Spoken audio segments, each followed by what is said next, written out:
দেশের রাজনৈতিক পট পরিবর্তনের পর থেকে বাংলাদেশি নাগরিকদের ভারতের ভিসা পাওয়া নিয়ে নানা জটিলতা দেখা দিয়েছে। ভিসা পেতে বিলম্ব হচ্ছে এমন অভিযোগ করছেন সেবা প্রত্যাশীরা। এমন পরিস্থিতিতে নিজেদের অবস্থান স্পষ্ট করেছে ভারত।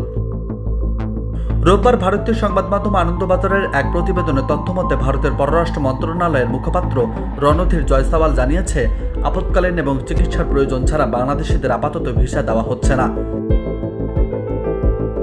বাংলাদেশের পরিস্থিতি যখন স্বাভাবিক হবে তখন পূর্ণ মাত্রায় কাজ শুরু হবে এবং ভিসা প্রদানও স্বাভাবিক হবে। প্রতিবেদনে বলা হয়েছে, গত 5 আগস্ট শেখ হাসিনা সরকারের পতনের পর থেকে দেশটিতে ভিসা পরিষেবা বন্ধ ছিল। বাংলাদেশে অশান্ত পরিস্থিতিতে ভারতীয় দূতাবাসের বহু কর্মীকে ভারতে ফিরিয়ে আনা হয়।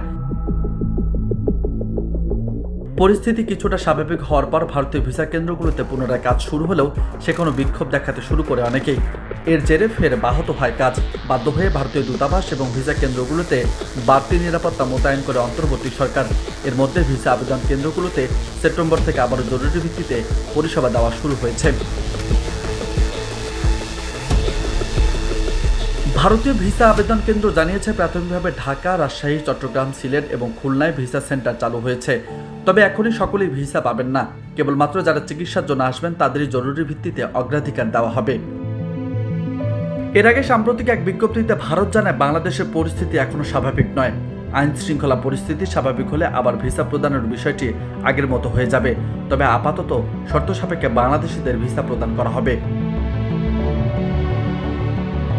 News desk, Bangla 24।